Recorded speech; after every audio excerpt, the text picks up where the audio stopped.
And we're live. Welcome everybody here to the Lakers Lounge. I'm Anthony Irwin, joined by Raj Chapalu. Raj, you and I are supposed to try to remain professional. We are supposed to contain ourselves.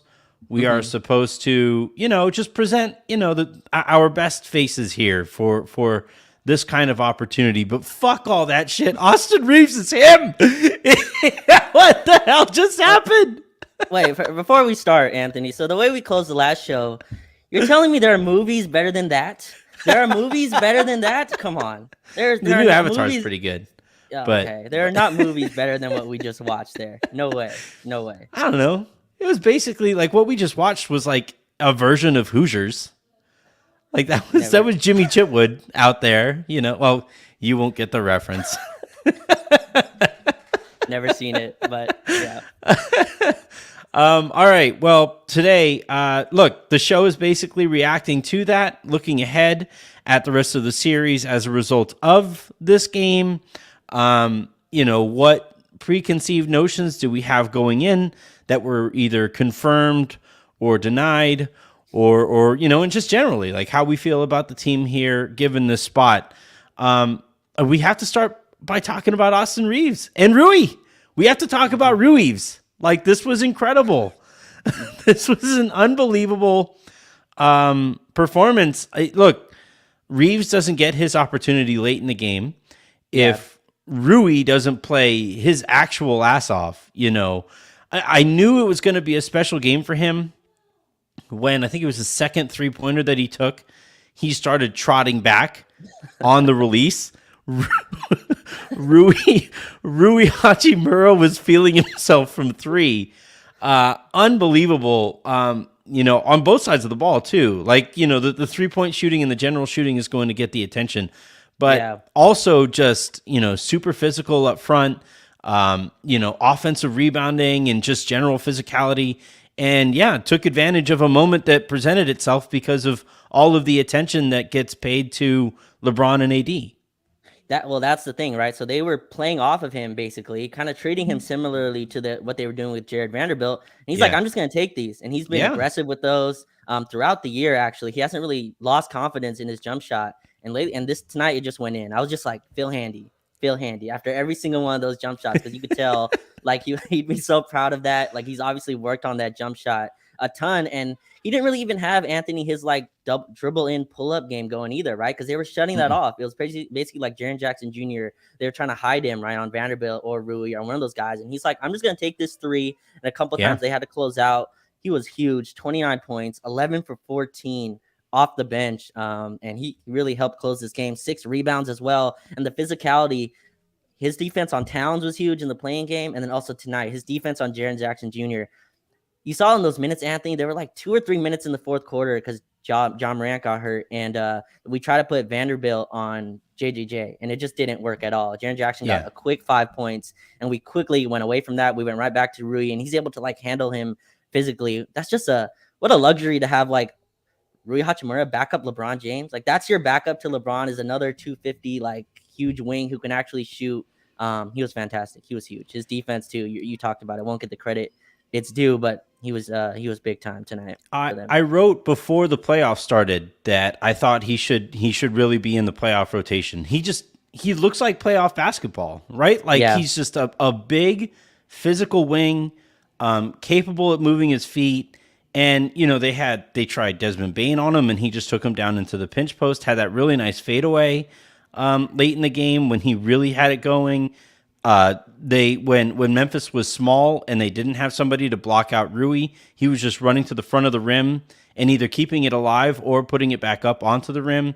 And guys just kind of bounce off him. And one of, I think, the subplots in this one was kind of interesting to watch referees try to figure out like how they're going to call this. There were some referees that wanted to stick to some of the touch stuff that you get in the regular season, and then there were other referees who allowed playoff basketball to happen.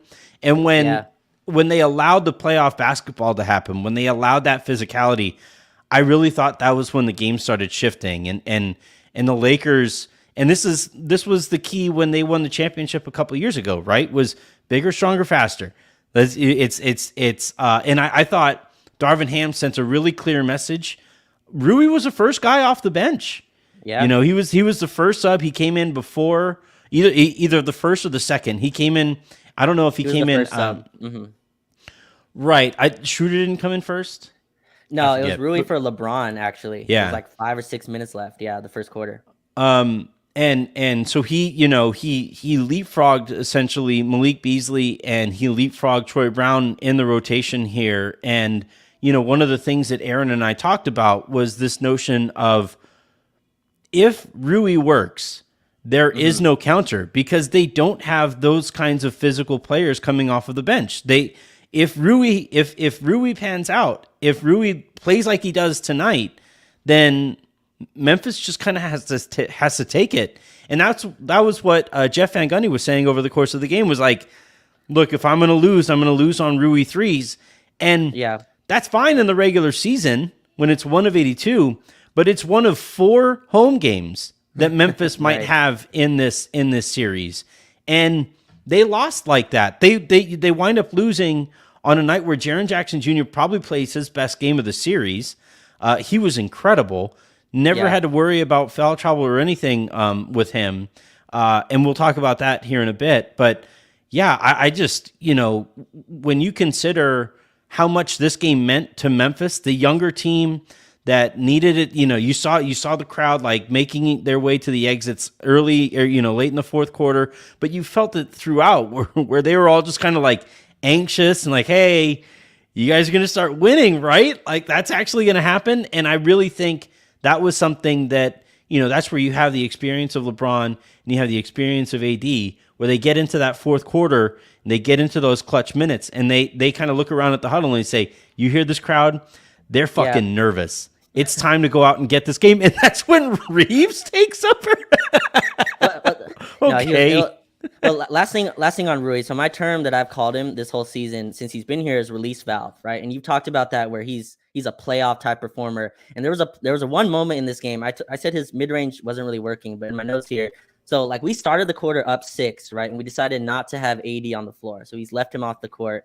Memphis came roaring back, actually. So we were up 6, and I think they took the lead. They went up 3. Jaren Jackson Jr. started to have it going, and Rui hit this like turnaround pull-up jump shot from the mid-range, like looked like Kawhi Leonard, you know what I mean? Just like right there, just like his jumpers. And that went down, and that really kind of calmed us down. And then Austin kind of took over after that.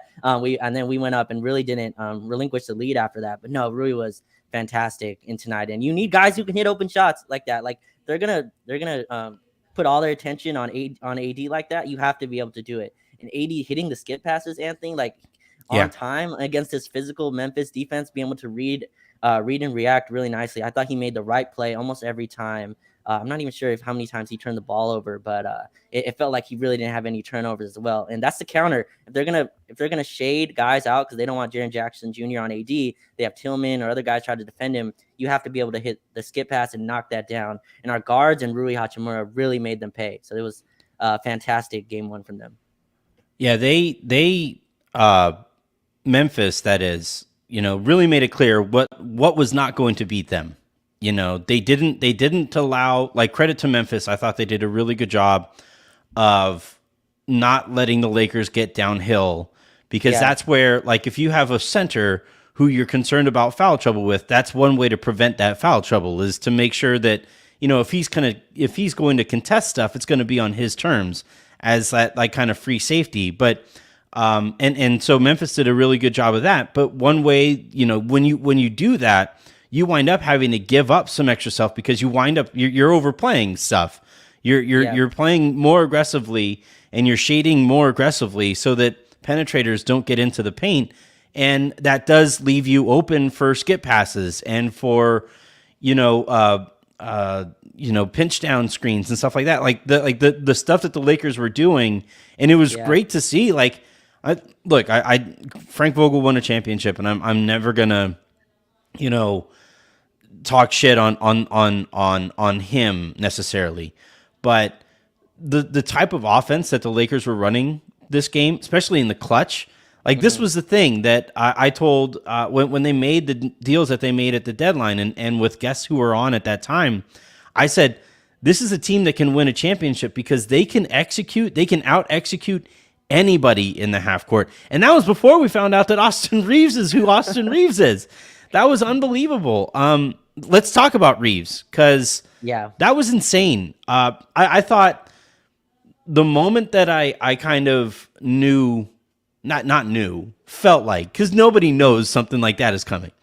But the moment that I kind of had a feeling Rui-ves was comfortable in the moment, he had a play where he dribbled baseline and threw a behind the back pass out to Rui Hachimura, who wound up hitting that three.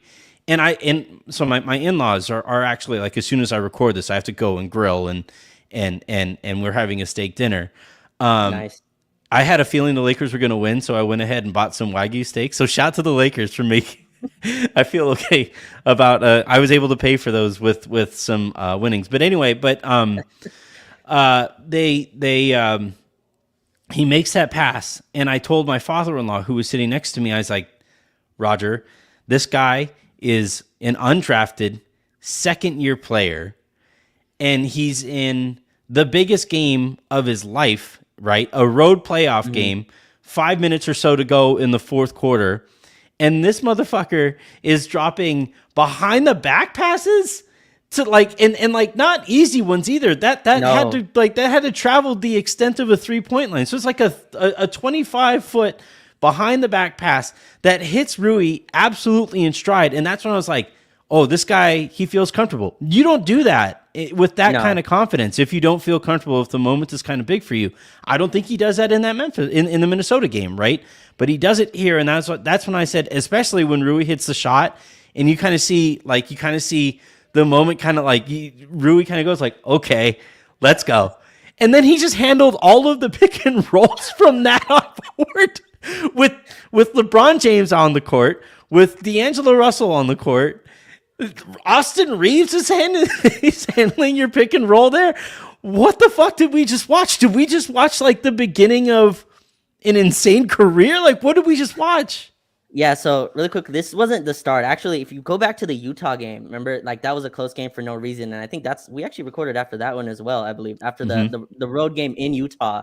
We went to Austin Rui-ves as well. We gave him the ball. And we're like, here's the ball. Here's a pick and roll. Go and pull up. And that pass was insane, Anthony. The score was like 108-106. Game one on the road. 2-point game with like 5 minutes to go in the fourth quarter on the road. And he just, cool as a cucumber, just boop. All right, there you go. Not just that, shot clock was running down, right? So Jaren Jackson Jr., I believe, was the one that closed out to him hard. Pump fake drive off the dribble, behind the back pass to Rui at the top of the key. Just an absurd hit. And like, just to give Frank Vogel a little bit of flour here, we couldn't run this type of offense, right? We didn't have the guards. Someone who rewatched way too many Frank Vogel games, like we didn't have the offense to like run. Yeah, they didn't have these pieces. Yeah. No, and Austin, just to give her credit, can't do this without the game D'Lo had as well, right? D'Lo was, I thought, really steady. He had a steady hand offensively, but yeah, we just were like, here's double drag screens. Like, there's we're LeBron's like, I'm not gonna be on the ball. It's gonna be AD and either Rui or whoever was the other screener. I'm like, here, go to work, and he did. After that Rui 3, by the way, it's Austin pull up, Austin drive, Austin 3, and then Austin fade away. And then I think after the fourth fadeaway, he's like, okay, now I can scream I'm him. That was the I'm him scream. But like, Memphis looked like they're like, what do we do? We have our best defender on LeBron. We have Jaren Jackson Jr. flanking AD. Desmond Bane is on Austin Rui-ves, and he's just like, I'm going to put you in jail. I'm hitting this jump shot every single time. You go under the screen. I'm pulling up. And we've seen shades of this, Anthony, right? Like I talked about the Utah game. There's other ones as well where he's shown like, I can get to my spot and I'm confident in this pull-up jump shot. This is my shot. I work on it. And that's a playoff shot. You talked about Rui has a playoff game. That's a playoff type of shot. Off the dribble, mid-range pull-up. That's a shot that defenses want to give you. And Austin Rui-ves has that in his bag. I think he's shooting like 46% from those. Anthony, coming into this game, he's shooting like 57, 45, and 90 on 20 points per game. It's just ridiculous numbers in all these must-wins. So he was, and only 4 free throws, by the way, for the national media who need to plaster that everywhere. Only 4 free throws for Austin Rui-ves tonight in his. He didn't grift. Points. Yes. Yeah, I'm glad you bring up the Utah game because yeah, that was one of those moments that you kind of store on the back of your head and you kind of say, not only is it him having the confidence there, Mm-hmm. but the Lakers collectively having the confidence in him to put him in those spots. And I think it was that Utah game where he made like the game was kind of getting away a little bit and Mm-hmm. he pulled up from like the top of the key, right? The high school 3-point range kind of area and he Yeah. hit that shot off of the dribble. And again, to that point, the biggest game that the Lakers were playing that it had played in that year. The season very much on the line in that moment. LeBron trusted him. Ham trusted him. D'Angelo Russell got out of the way. And look, like D'Angelo Russell, well, I want to talk about him in a second too, because this game I think is huge for Big him. time. Big time. Absolutely monstrous for him. But for Reeves in that moment, you kind of say like, oh, all right. Like, I mean, it's a regular season game still. We'll see what it looks like in the playoffs. Eventually, LeBron is just going to handle that in the playoffs. But So we no, thought. we went to it. We look at me. I am pumped when I'm referring to the Lakers as we. It's a That doesn't 100%. happen very often. But yeah, the Lakers go back to that time and time and time again. And we always hear about it in the NBA where these guys are so good, you have to give up something. And you have to, if it just happens that thing is going to beat you that game, then that thing is just going to beat you that game. And in this case, Memphis was giving up wide open shots to Rui, and they were just giving up wide open mid range jumpers or not sending extra help to Reeves, because if they send extra help, it's coming from a corner shooter in D'Angelo Russell. It's coming from LeBron or AD, where they get an extra fraction of a second for their attempt whenever that time comes. This game, like, I don't know, man. The conversation about LeBron heading into these playoffs was, LeBron isn't physically at a place where he can be like the Lakers' lead guard the way that he was in the championship year.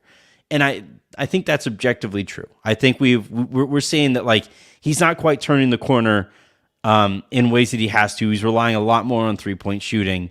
And therefore the Lakers need more creativity on the ball. Cool. We'll just find this hick from Arkansas to go do all that shit. What? It's absolutely absurd. And so with LeBron point, yeah, he's not turning the corner, but also like Dylan Brooks is a freaking hellish defender also to try to always turn the corner on. And you have Jaren Jackson Jr. meeting you. Other point of this too, Anthony, the Vanderbilt and AD combination on the boards. They were sending like 2 or 3 people to box out Anthony Davis, right? Because he was actually a tear on that end, tipping the ball, drawing loose ball fouls. Vanderbilt as well tapped out a bunch. And what that does is there's like a domino effect to that where, you have to be a little bit back on. Actually, an underrated play from Rui was an offensive rebounding or like a defensive foul called on him with 2 seconds left in the shot clock that eventually became a Reeves jumper, I think. And that was a huge play too. I think Memphis was on a run. AD took like a fadeaway jumper behind the backboard, and Rui it was an air ball. Air ball or barely hit rim, not sure. But Rui just caught it and got fouled there. And like our rebounding, and you talked about Memphis doesn't have the big, so Steven Adams obviously out. You can punish them inside. And I thought Rui and D'Lo were able to. I mean, it's not Rui. Austin and D'Lo were able to take advantage of that and just pull up jump shots basically. And it was so weird watching LeBron just be like, "Yeah, I'm gonna go stand in the corner." Like it's huge. Game 1, close game. I'm standing in the corner. AD's like, I'm just gonna come screen for you, and you make whatever play. And that trust. I mean, I don't remember the last. I don't know. First time playoffs, second year guard off, like who's really had that type of trust with LeBron and AD. So it's been just incredible to watch his growth. But like I said, this isn't the first time he's been winning games like this. Even last year, I think he had a few obviously the game where in Dallas wasn't really off his creation, but he's had like clutch shots through his like short Lakers career so far. And I think it's starting to culminate in this. You see the confidence, Anthony. They're like, no, it's you. Like D'Lo's like, I'll get out of the way. I'll screen for you. It was like D'Lo AD as the double drag screens for him. And he gets to decide, do I kick it? Am I pulling? And that's just guard play we haven't had in a while. And we have 2 of them. I mean, you went from Patrick Beverley to Austin Rui-ves as your like ball handling guard starting, and that's just it's such a gap in skill level that we can go to. So it's good, and only 30 minutes for him, which still seems low to me. Still Yeah. seems low. I think that'll probably go up. It's an easy comparison here, and he approaches it very differently because of the player I'm going to talk about, like his general approach to the game. But like the way that he just kind of slings around and probes defenses with the basketball. And now, again, nowhere near the passer, nowhere near the player that Steve Nash was, but it felt very Steve Nashian, where he just keeps that dribble alive for 2 or 3 dribbles longer than would naturally come to a player in that spot. And those extra 2 or 3 seconds on the ball forces the defense to make a really tough decision. We're not going to leave AD, certainly not going to leave LeBron if he's the screener. So that means Reeves gets like 1 or 2 more dribbles to go out and create a little bit more space for that jumper. And he's money. Like he's money in those on those shots and confident too. And, the concern that I had coming off of the Minnesota game was like, oh shit, that was clearly the moment looked like it was too much for him. He was hesitating on shots and stuff. And this though, like he has this game in his back pocket. He's now done it before. And I think that's only gonna to give him more momentum going forward. Same goes for D'Angelo Russell, right? Mm-hmm. Like I thought Russell played his worst game as a Laker the second time around in that Minnesota playing game. Looked like he was aiming shots, didn't look confident on the ball, making defensive mistakes, winds up getting benched. And he started this game very much kind of the same, right? He took a couple threes in transition that looked like it was him trying to get himself going, but didn't look super confident on those shots. And then I thought a really big play was he actually got sent to the free throw line. And he shot those 2 free throws. And, this is where, having any experience playing the game, really kind of says like, okay, he's seen the ball go through here. Like it's not a layup. It's not a breakaway. It's not some dunk that like it's, cheap, like nothing like that. It was, you get to the free throw line, you just get to work on your stroke and focus on your shooting stroke, and you see that ball go through the net. And from that point forward, looked significantly better and significantly better in a way that I think can carry on moving forward. Well, he's the guy they're trying to hide John Moran on, right? Like they try to put John Moran on D'Angelo Russell, and we're like, all right, let's see if we can kind of hide him for a while. And I thought it was important for D'Lo to get going. You talked about he going to the line. There was one play he was like pointing at Scott Foster. They said, I was like, that's not a good idea. That's not really the way you win over the officials. But yeah, his 3-point shot was kind of he shot 3 for 9, which is fine. I think like his shot attempts need to be a little bit more higher. I think he was 1 for 8 in the Minnesota game, but he just has a calmness to him, and I love the like contrast between him and Austin. I think it just works really well. Austin's a little bit more physical, trying to get to the line, while D'Lo can kind of take his time, take pull-up jump shots, and it felt like he calmed down, right? The Memphis crowd was super loud. It looked like Minnesota like was able to rush him, right? It was able to speed him up. And I thought, Memphis tried to do the same thing to start, and he was like 0 for 3. The shots weren't really close, but he really settled in. I mean, 35 minutes, he was a plus 20. A lot of that also was in the fourth quarter, but the biggest thing to me, Anthony, 19 points, 7 assists, only 2 turnovers for him, which for how much he had to handle. He had some passes where it was like, if that one is like an inch lower, it's stolen. Like LeBron, he had one to LeBron on the inside. He had another. Yeah, that one AD pass. Yeah, that one too. Holy shit. Just barely, like if it's off, it's a turnover, but like it's right in AD's catch radius, so he was able to get to it. He had a bad pass in transition too. I think he had a pass where he's like, okay, AD versus John Morant jumping competition, and Ja was able to kind of hit that, high elevator to get it. But I thought he was smooth, and this is kind of what like people want from D'Lo. I don't think he needs to score 19 every night, but like around 14 to 15 on like good shots and being confident with it and punishing Ja, who they're going to continue to try to hide on him. I think with Austin, LeBron, AD, and Vando, you can't really put Ja anywhere else, and they're like, let's put him on D'Angelo Russell. And I thought he got around the screen. Ja shouldn't be able to. Ja like flopped a few times for offensive fouls. Like, D'Lo kind of got ahead of him, and he was trying to put him in jail, and Ja kind of like flaying back. But that's kind of the only thing he can do on those. If he had one big mid-range pull-up too, and that's just his game. And he can get to it whenever he's going to get you at some point. Like, yeah, exactly. And I'm saying like he can get to that whenever he wants, really, in my opinion, because they're not going to really show high on him with Jaren out there as the only big. So I think they're going to be kind of drop back. It's going to be Tillman kind of coming up on those. And I feel like he can get to that mid-range pull-up and just hit your spot up threes. He's a good enough shooter. He should be able to hit those. Had a big three in the corner that he missed, but it looked kind of online. We got an offensive rebound out of it, but he was solid. A huge game. I think fans were like the most on D'Angelo Russell. They're like, this is your do or die situation, and he came through. 19-7, 2 turnovers, and even 4 rebounds for him, which is nice. Him getting inside, getting dirty inside. So he had a really solid. We had a big game from our backcourt, Anthony. I mean, was it 39? When was the last time we've said that? 39 points, 11 assists with 2 turnovers from our backcourt. I mean, that's just incredible to get when you have LeBron and AD as your front court, by the way. So yeah, he was awesome. I mean, how insane is it that we're 25 minutes, almost 26 minutes into this conversation, haven't talked about LeBron, haven't talked about AD, and the Lakers won. I want to start with AD, and good God, man, I got to pull up these stats. I guess this is me being a great professional here, but like when he is that kind of engaged defensively, I'm sorry. You can throw Giannis out there, you can throw Draymond out there, you can throw a couple other defenders out there. Obviously, Jaren Jackson Jr. on that same court. There is certainly a conversation to be had about best defender in the world, but when AD plays like that, there isn't. There's not a conversation. He was obviously, people are going to talk about the 7 blocks, the 3 steals.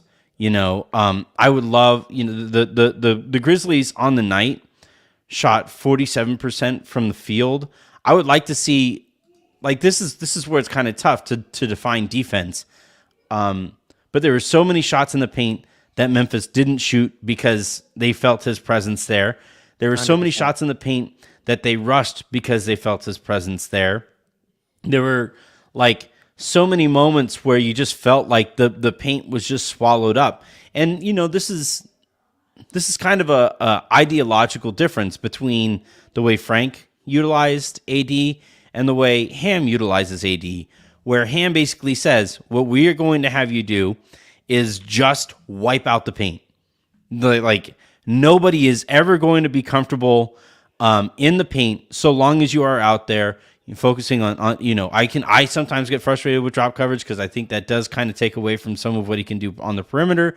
But the paint, the most important real estate on the court for modern offenses, that is just not going to be a place that their opponent feels comfortable in.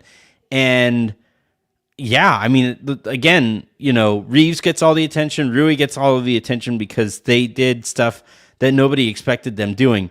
But Anthony Davis won this game for the Lakers on the defensive side of the ball. He was insane.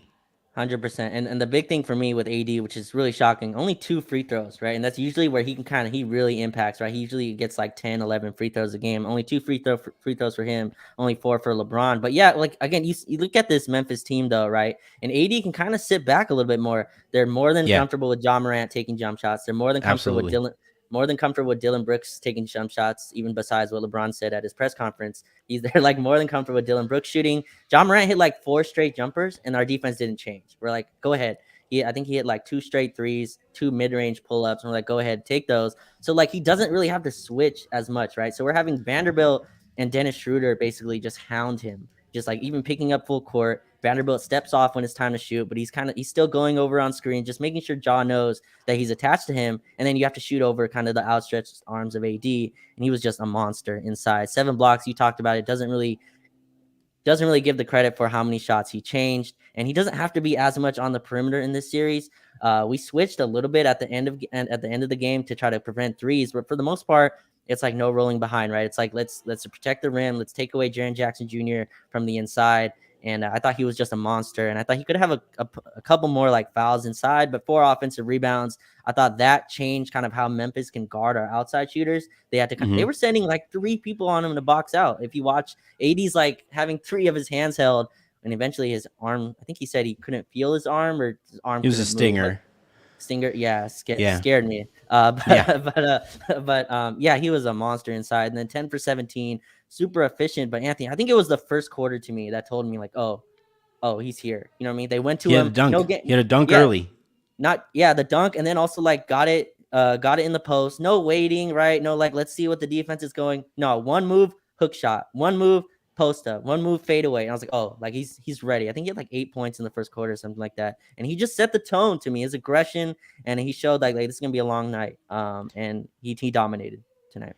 I think one of the key stats in this one, and I thought coming into the series, one of the key stats was going to be AD dunks, like the number of dunks that AD has in this series, because that informs me how engaged he is on that side of the court. 2 free throws is kind of worrisome. I, for lack of a better term, I want him to get to the free throw line more than that, especially given how important Jackson is for what they do. And we'll talk in a second, I think, about ways that the Lakers can attack Jackson better than they did in this one. But the defense was incredible from AD. It felt like every time the Lakers needed a play on either side of the court, AD was there to impact that play in some way, shape, or form. Like no matter what it was, needed a good contest, needed a contested rebound, needed anything, a putback, something like that. AD was right there for that stuff. And yeah, Jackson is going to get a lot of the attention, rightfully so, right? He was incredible in this game. But you look at the totals here for plus minus on the night or on the day, and AD leads the way with a plus 27. Cool. It was just he was incredible out there. And one thing, like the Lakers really relied more on LeBron at the 5 lineups in this one than they have recently, especially since Ham showed up. I do kind of wonder if they're going to wind up going away from that, because I didn't really like how much of that looked. LeBron, I just, yeah, he didn't look fully right to me physically. And if he's going to be a center, you need him to be right offensively to be able to turn the corner on whichever person there. If it's Brooks, it's one thing, but there were like some moments where Xavier Tillman was guarding him on the perimeter, and LeBron wasn't quite ready able to turn the corner on him there. Had some weird turnovers. LeBron, I think, had 5 turnovers on the game. So I think that the Lakers are going to have to find a way to get LeBron, and it's weird to say this, but at this stage of his career, it also makes some sense. But the Lakers are going to have to find a way to make the game easier on LeBron than it was in this one. And look, it might just be that Memphis is just going to burn their best defender, making sure LeBron doesn't get it going. And that just means that, Reeves and D'Angelo Russell have to continue to be aggressive and productive. And maybe that's just how the rest of the series goes. But I think at some point here, the Lakers need to find a way to get, whether it's putting LeBron as the screener or, him handing the ball off or something like that. Just make whoever is guarding him have to move before he catches the ball. Yeah, he fired a lot of threes, and a lot of his turnovers came in that second quarter. That backup big kind of thing. I think I'm more fine with the LeBron and Rui, like 4 or 5 as our bench unit. As long, I'm not sure Wenyen is playable in this series. Mo Bamba, I don't think I want him really in this series as well. I don't think we'll see Bamba in the playoffs. Yeah, and Wenyen, this is a bad matchup for him. Assuming Ja is able to go, just the guards who attack guys in their chest. Wenyen has trouble with that. He can move his feet, but once they get in the air, he can't really do anything about the contest. But that's what we did, Anthony. We kind of made LeBron more of a screener, right? And I think the shift that will eventually happen if this trend continues, Dylan Brooks will probably move on one of Austin Rui-ves Austin Rui-ves or D'Angelo Russell, and that's where LeBron can really cook. Because once you take him off, now you have either Bane. You can't put Ja on him, obviously, but it's probably going to be Bane on LeBron James, and he can really punish him going into the post. He's just kind of too small to carry him there, and I think that's where we'll see the switch. But if they're gonna face guard, which Dylan Brooks did tonight, just face guarding LeBron James, and you can open up stuff for your guards. I think LeBron will turn the corner a little bit better. You can tell still trying to get that physicality up. Maybe all the off days kind of made him a little bit rusty, but still 8 for 16, 3 for 8 from 3. Probably would want to go to the line a little bit more. It was 2 for 4 from there, but contributed on the boards. And Anthony, I thought we saw the first LeBron locked in as much as he could be on defense. Like as we saw, like I think he went for more chase down blocks than I've seen this season. Oh Like yeah. I think this was the most amount of blocks that he tried to do. And when you combine that with AD, like that's where you get the defensive ceiling, right? Along with Vanderbilt just hounding whoever their best guard is or best player is. LeBron and AD not only rebounding, both of them combined for 23 rebounds, 11 and 12 rebounds each, and then also going for blocks. LeBron also had 3 blocks himself, which would be a great night for any other, player, but his teammate just had 7. So, but yeah, like, but yeah, 10 blocks combined for them. And I thought he could have got a couple more, but he was aggressive on defense, and maybe that's the trade-off, that like maybe you give him less of a load on offense to where he can lock in on defense. And I think Jaren Jackson Jr. got a couple like post-ups on him where he easily like backed him down and got to the rim. Second half, you didn't really see much of that as well, right? I think Jaren Jackson Jr. had like 21 at the half, finished with 10 points in the second half. A couple of those were jump shots. I thought he really kind of buckled down in the second half, and this is what we wanted, right? This is playoff LeBron. Like, obviously the offense still isn't there, but I thought you saw the defensive engagement in a way that we haven't seen in a little while. Yeah, that was the most time LeBron has spent in the air on defense in a couple of years. He was waiting for some of those too. Like on Desmond Bane, he read that at half court, and I was like, "Are you really going to go for this right now?" And Bane put it up, and he like pinned it to the backboard. Yeah, he blocked that with his armpit. Like that was, it was wild to see him, that far up there, and yeah, like look, LeBron at this stage of his career isn't going to get after it defensively all the time, and like one way that you can kind of see the engagement level, like there was a stretch there in the first half where LeBron turned the ball over once, he drove into the paint. And I think he expected Vanderbilt to be out there in the corner, and Vanderbilt wasn't. So he threw it into the corner where nobody was there. That was his first turnover. I don't mind that one as much because it's a dead ball turnover. They still have to go and score in the half court. But then he had like the behind the back at 28 feet. The behind the back. The behind the back pass. Yeah. And sandwiched in between there was he found himself on Luke Kennard. And I'd have to look here. I think it was the only 3 that Kennard hit tonight was that one, and LeBron had a foot in the paint on the release, and I'm like, look, LeBron can guard anybody else on the court except anybody who can shoot. Like, I never want to see him on Kennard. I never want to see him on Bane. Just put him on Brooks and allow Brooks. Like, if Brooks knocks down a couple 3-pointers, good. That means he's going to take more of them. But I never want to see him on Kennard ever again. That just that cannot happen. Yeah, actually, so that behind the back one, what was happening was, and we went away from this quick.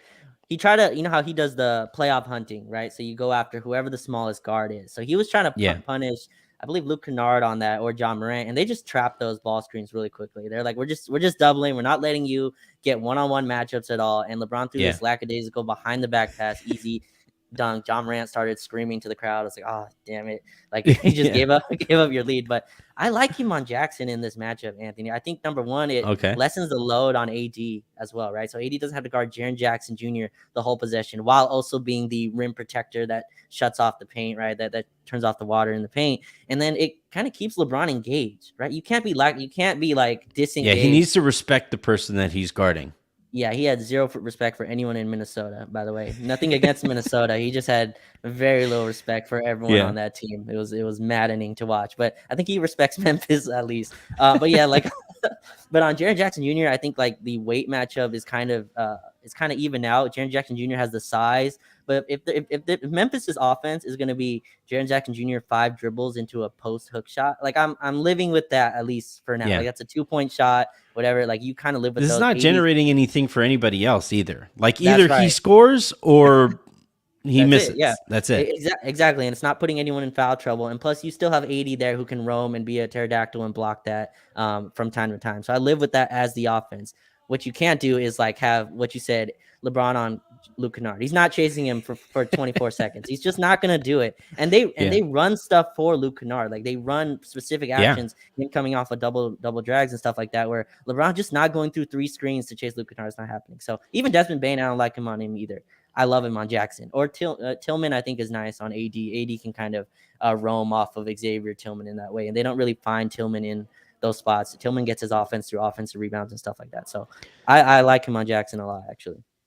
Now that you mention it about Kennard, having stuff run specifically for him, shouts to Russell. I thought Russell played really well in some of the minutes that Kennard was out there, chasing on screens and staying connected on screens. That's not something that we attribute to Russell's game. Like that is not generally, that is when I see like two screens and Russell like having to chase the guy over two of them, I'm like, he might get through 1.5 of these. Maybe. Best case scenario, the person who catches the ball like falls over or like drops the ball, and then Russell's in position there to defend.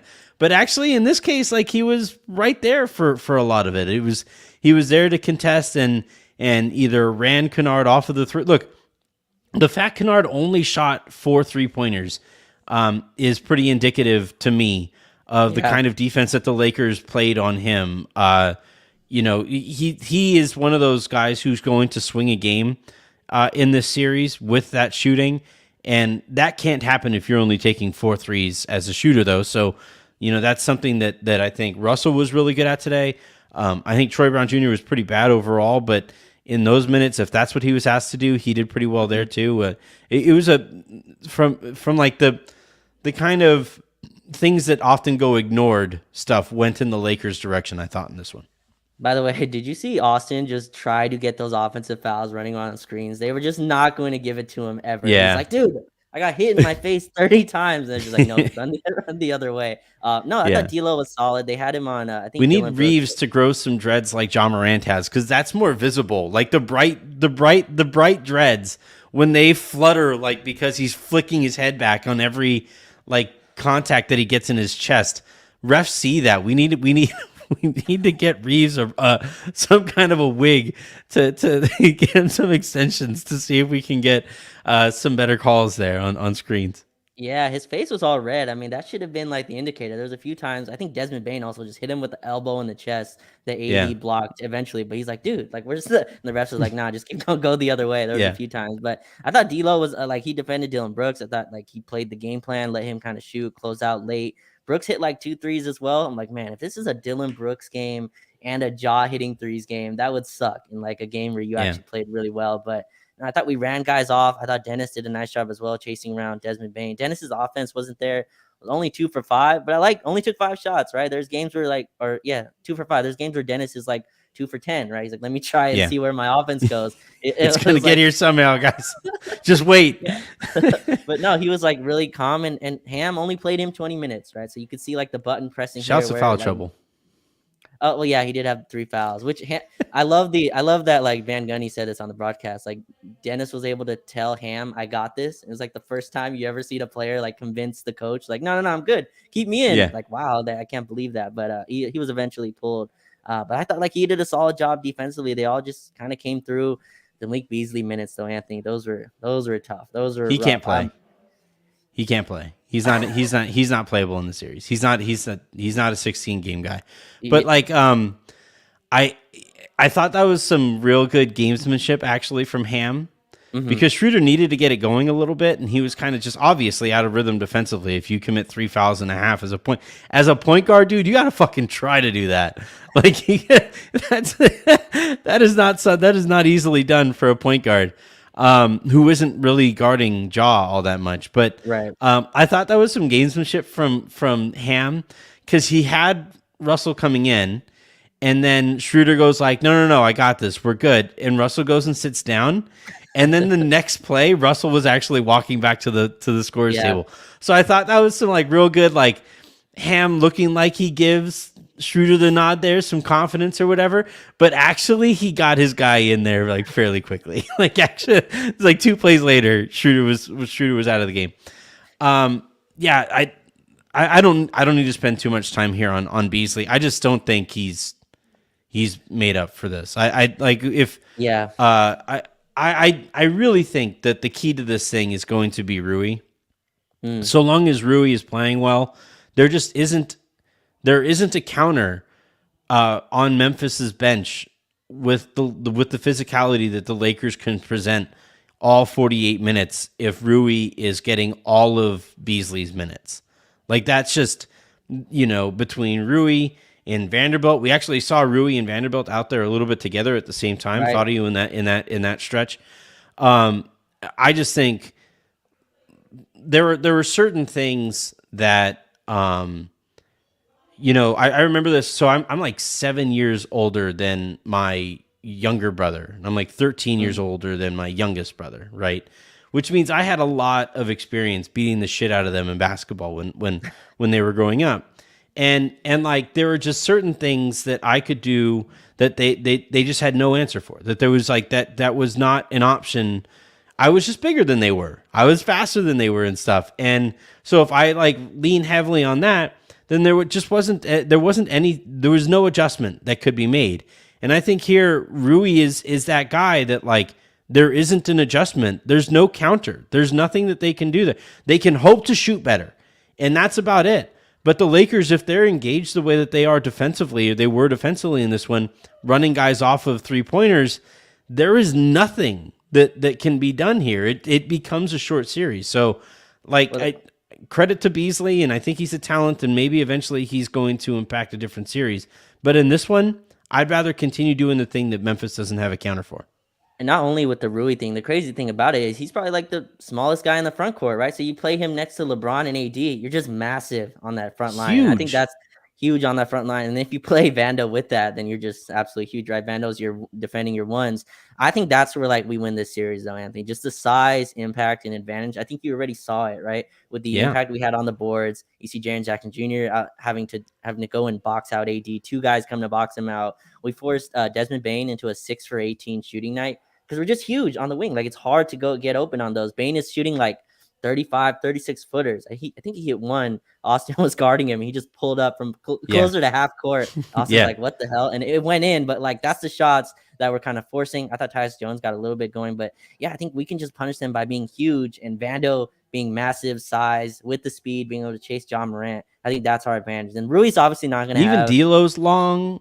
Yes. Reeves, if he's playing point guard, is long by point guard standards. Like, it's a long, athletic, physical team. And, if they had Adams, if they had Brandon Clark, obviously that advantage, dissipates quite a bit. But in this case, they don't have those guys, and there just isn't a counter. You can't just magically grow, right? It's like when the Lakers were just hoping that Pat Bev would like grow over the course of the season and eventually become a 3-and-D wing. Like that doesn't happen. That's not an option for human beings.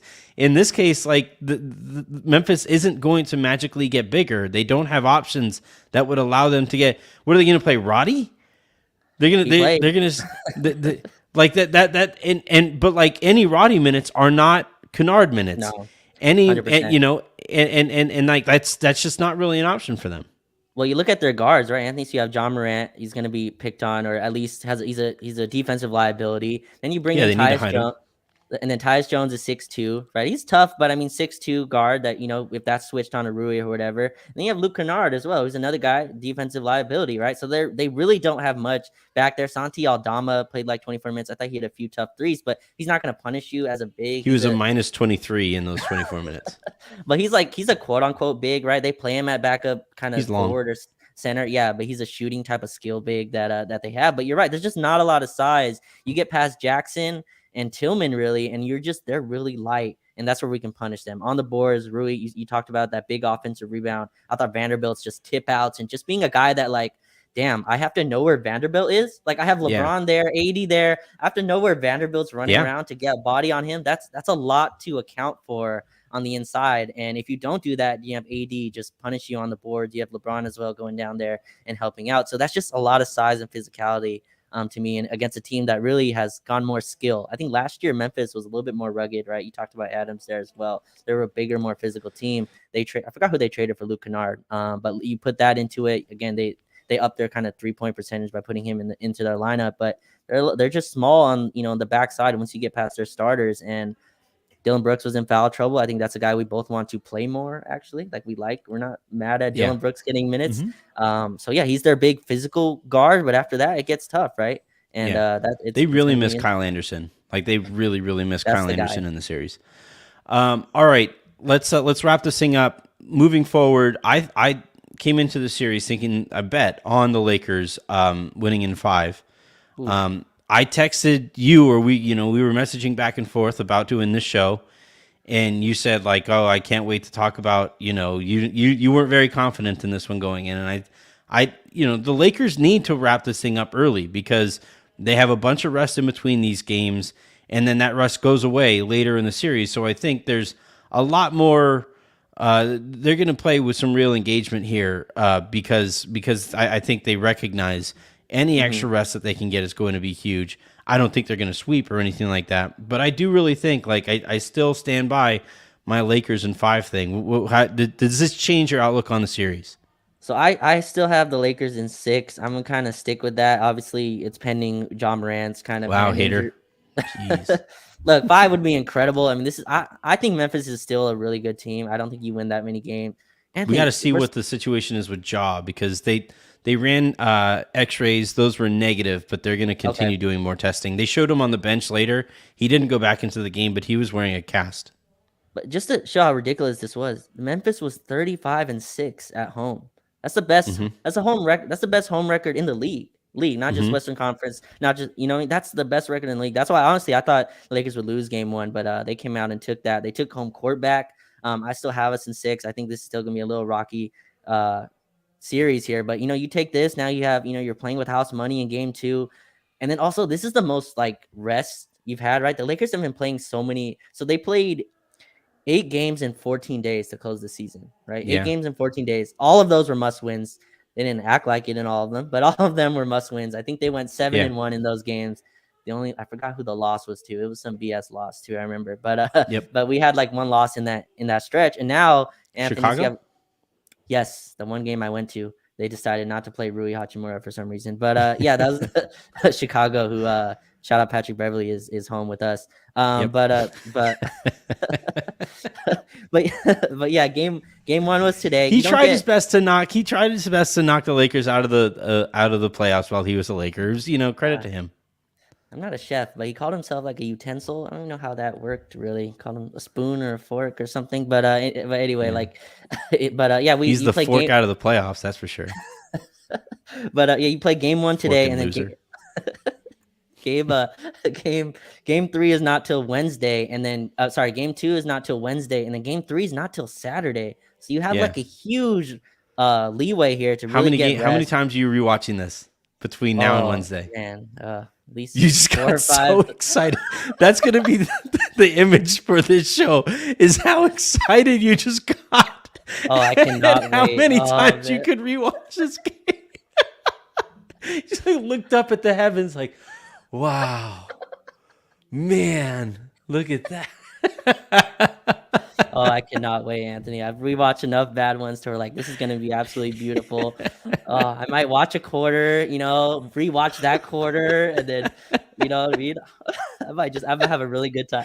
You're gonna rewatch it like from every different player's perspective. You're gonna watch this is the Austin Rui-ves rewatch. This is the Austin Rui-ves rewatch. This is like you're gonna rewatch the Reeves version of it like a few times, I think, especially 100%. That fourth quarter. Yeah, usually I'll watch it on my TV, then I'll rewatch it on my computer to like pull what I want to pull. But yeah, like we got a huge week to kind of really rest, and this is like the most rest they've gotten in a very long time. We had a really tight schedule after the All-Star break. We played more games than a lot of teams, and this was the first time that we've seen like LeBron and AD with a 4-game break, like a 4-day break, and I thought you saw what that could mean. And they have 2 games. You play 1 game in the next like 4 or 5 days as well. It's just the NBA kind of, obviously the last few games are kind of tight in terms of 4, 5, 6, but I think this is a great chance. It won't matter. Yeah. It won't matter. Lakers at 5 hashtag. That's crazy for a 2-7 matchup, but yeah. But yeah, the reason I didn't, Anthony, because Memphis, like I said, is 35-6 at home. It's a ridiculous home record. They won games, a lot of those even without John Morant. So I thought that they would at least protect home court at least tonight, but no, this was huge. This gives them a lot of momentum. You get into game 2. If you can steal that one, then yeah, your Lakers in 5 is really cooking. But Shit, yeah, the only I'm thing I'm excited. nervous about is Lakers in 4. Like, I'm just, Oh wow. Oh man. All right, that is going to do it here for this episode of the Lakers Lounge. 128 to 112 is your final in Memphis as the Lakers take care of business. They earn at least a sweep there in Memphis. We await news as far as Ja Morant's availability here moving forward throughout the series. Fun week ahead as we react to not just this Lakers game and the number of times that Raj is going to rewatch it, but the rest of the playoffs, right? The Warriors lost in Sacramento in Game 1. We already got the Knicks beating Cleveland in Cleveland. It's already been an insanely fun NBA playoffs. It's made all the more fun because we're in a good mood about these Lakers. And let's just keep this thing rolling. So thank you, Raj, for hopping on with me after this game on this fine Sunday afternoon. Thank you, everybody who tuned in live to us while we talked about it. You can find this everywhere that you find your favorite podcasts. We're also going to be doing a lowdown where I take a closer look at some of this stuff specifically and then look ahead. Also, I'm going to wait to record that one until we get more on Ja Morant. So that'll also drop later tonight. I might just drop this live now. I might just throw this right into everybody's feed so that you can, enjoy it right after the big win. That's always the most fun way to do this after playoff games. We wouldn't remember, it's been a long time, but that's always the most fun way to watch these things. So again, Lakers Lounge is where you can find this stuff. Thank you, Raj, for doing this. Yep. Check out Raj on the Playback app or on your desktop on the Playback app where he's watched today's game with All Access Lakers. They do great stuff over there as well. I guess we do great stuff over there as well. We will talk to you again mañana. Peace. Lakers and